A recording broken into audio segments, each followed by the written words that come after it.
Until I met the exploding statue, I thought I was prepared for anything.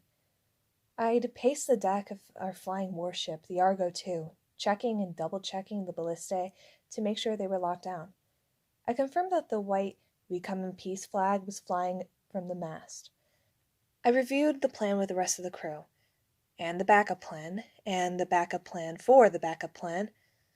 Most important, I pulled aside our war-crazed chaperone, Coach Gleason Hedge, and encouraged him to take the morning off in his cabin and watch reruns of mixed martial arts championships. The last thing we needed, as we flew a magical Greek trireme into a potentially hostile Roman camp, was a middle-aged satyr in gym clothes waving a club and yelling, "Die!" Everything seemed to be in order.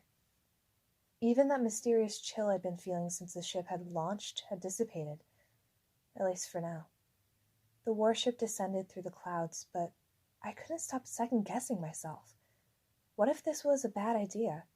What if the Romans panicked and attacked us in sight? The Argo II definitely did not look friendly. 200 feet long with a bronze-plated hull, mounted repeating crossbows fore and aft, a flaming metal dragon for a figurehead, and 2 rotating ballistae amidships that could fire explosive bolts powerful enough to blast through concrete. Well, it wasn't the most appropriate ride for a meet and greet with the neighbors. I tried to give the Romans a heads up. I asked Leo to send one of his special inventions, a holographic scroll, to alert our friends inside the camp. Hopefully the message had gotten through.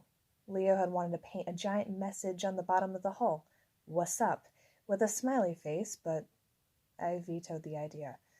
I wasn't sure the Romans had a sense of humor. Too late to turn back now.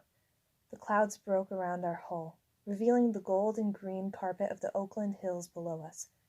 I gripped one of the bronze shields that lined the starboard rail. My 3 crewmates took their places. On the stern quarterdeck, Leo rushed around like a madman, checking his gauges and wrestling levers. Most helmsmen would have been satisfied with a pilot's wheel or a tiller. Leo had also installed a keyboard, monitor, aviation controls from a Learjet, a dubstep soundboard, and a motion control sensors from a Nintendo Wii. He could turn the ship by pulling on the throttle, fire weapons by sampling an album, or raise sails by shaking his Wii controllers really fast. Even by demigod standards, Leo was seriously ADHD. Piper paced back and forth between the mainmast and the ballistae, practicing her lines. "Lower your weapons. We just want to talk," she murmured. Her charm speak was so powerful, the words flowed over me, filling me with a desire to drop my dagger and have a nice long chat. For a child of Aphrodite, Piper tried really hard to play down her beauty.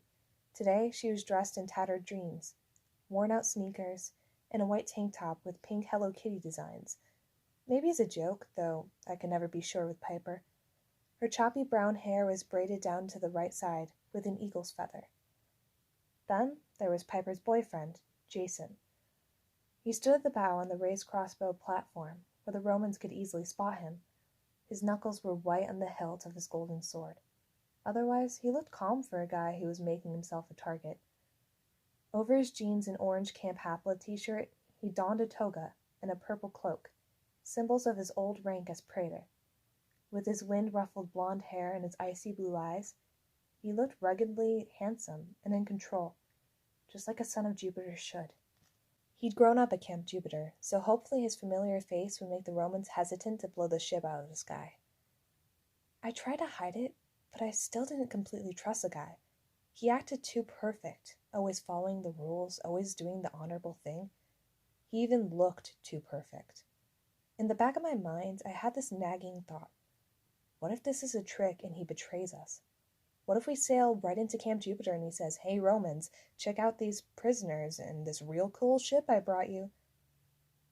I doubted that would happen. Still, I couldn't look at him without getting a bitter taste in my mouth. He'd been part of Hera's forced exchange program to introduce the 2 camps. Her most annoying majesty, Queen of Olympus, had convinced the other gods that the 2 sets of children, Roman and Greek, had combined forces to save the world from the evil goddess Gaia, who was awakening from the earth, and her horrible children, the giants. Without warning, Hera plucked up Percy Jackson, my boyfriend, wiped his memory, and sent him to a Roman camp. In exchange, the Greeks had gotten Jason. None of that was Jason's fault, but every time I saw him, I remember how much I missed Percy. Percy, who was somewhere below me right now. Oh gods. Panic welled up inside me. I forced it down. I couldn't afford to get overwhelmed. I'm a child of Athena, I told myself. I have to stick to my plan and not get distracted. I felt it again. That familiar shiver, as if a psychotic snowman had crept up behind me and was breathing down my neck. I turned, but no one was there. Must be my nerves. Even in a world of gods and monsters, I couldn't believe a new warship would be haunted. The Argo II was well protected. The celestial bronze shields along the rail were enchanted to ward off monsters, and our onboard satyr, Coach Hedge, would have sniffed out any intruders.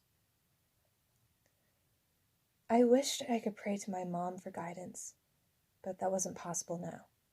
Not after last month, when I'd gotten that horrible encounter with my mom and gotten the worst present of my life. The cold pressed closer.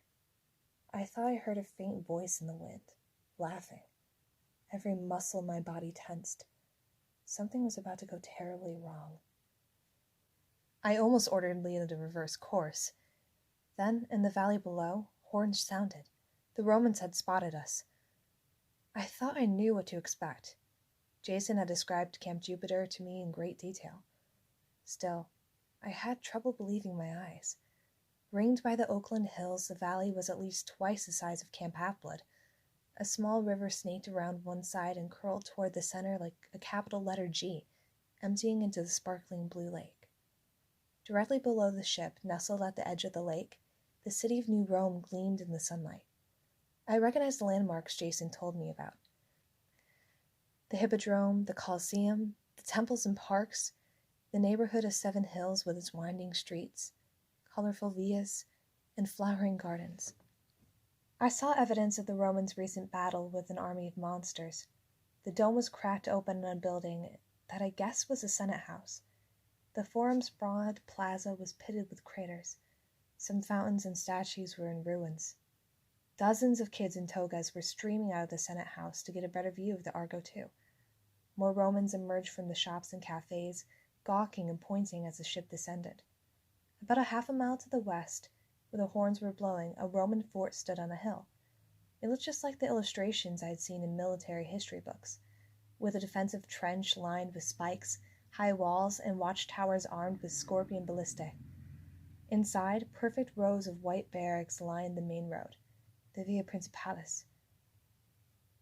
A column of demigods emerged from the gates, their armor and spears glinting as they hurried toward the city.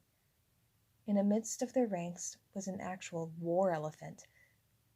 I wanted to land the Argo II before those troops arrived, but the ground was still several hundred feet below. I scanned the crowd, hoping to catch a glimpse of Percy. Then something behind me went boom. The explosion nearly knocked me overboard. I whirled around and found myself eye to eye with an angry statue. Unacceptable. Apparently he had exploded into existence, right there on the deck. Sulphurous yellow smoke rolled off his shoulders. Cinders popped up around his curly hair. From the waist down, he was nothing but square marble pedestal. From the waist up, he was a muscular human figure in a carved toga. I will not have weapons inside the Pomerian line. I certainly will not have the Greeks. Jason shot me a look that said, "I've got this." Terminus, it's me, Jason Grace. Oh, I remember you, Jason. I thought you had better sense than to consort with enemies of Rome. But they are not enemies. That's right. We just want to talk. If we could... Don't try that charm speak on me, young lady, and put down that dagger before I slap it out of your hands. Piper glanced down at a bronze dagger, which she'd apparently forgotten she was holding. Okay. But how would you slap it? You don't have any arms. Impertinence! There was a sharp pop and a flash of yellow. Piper yelped and dropped the dagger, which was now smoking and sparkling. Lucky for you, I've just been through battle. If I were at full strength, I would have blasted this flying monstrosity out of the sky already. Leo stepped forward, wagging his Wii controller. Did you just call my ship a monstrosity? Oh no, you didn't do that. The idea that Leo might attack the statue with his gaming device was enough to snap me out of my shock. Let's all calm down. I raised my hands to show that I had no weapons.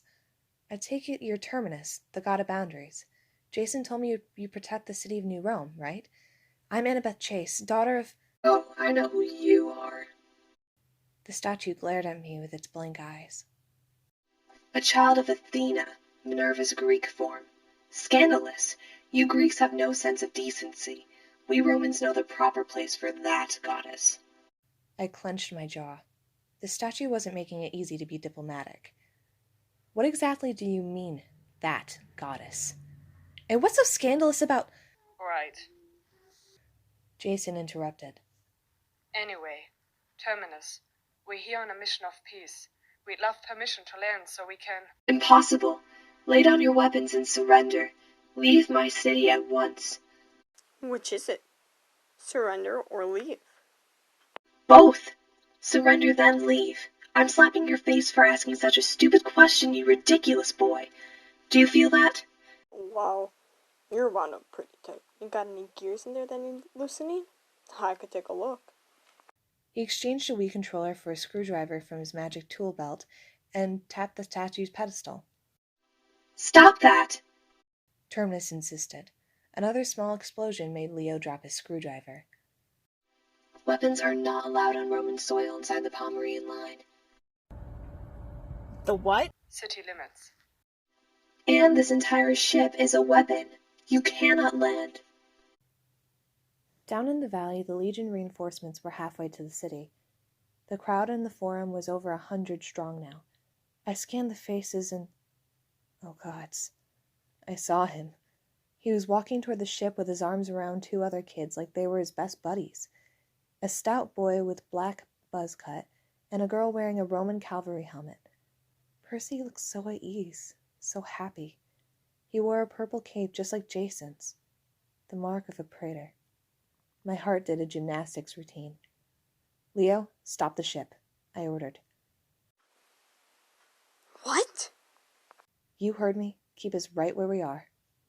Leo pulled his controller and yanked it upward. All 90 oars froze in place.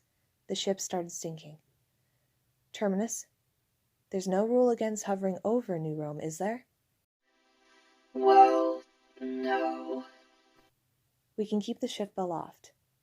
We'll use a rope ladder to reach the forum. That way, the ship won't be in Roman soil. Not technically. The statue seemed to ponder this. I wondered if he was scratching his chin with his imaginary hands. I like technicalities. Still. All our weapons will stay aboard the ship, I promised. I assume the Romans, even those reinforcements marching toward us, will also have to honor your rules inside the Pomerian line if you tell them to? Of course. Do I look like I tolerate rule breakers? Annabeth? You sure this is a good idea? I closed my fists to keep them from shaking. That cold feeling was still there. It floated just behind me, and now that Terminus was no longer shouting and causing explosions, I thought I could hear the presence of laughing, as if it was delighted by the bad choices I was making. But Percy was down there. He was so close. I had to reach him. It'll be fine. No one will be armed. We can talk in peace. Terminus will make sure each side obeys the rules. Do we have an agreement? I suppose, for now. You may climb down your ladder to New Rome, daughter of Athena. Please do not destroy my town.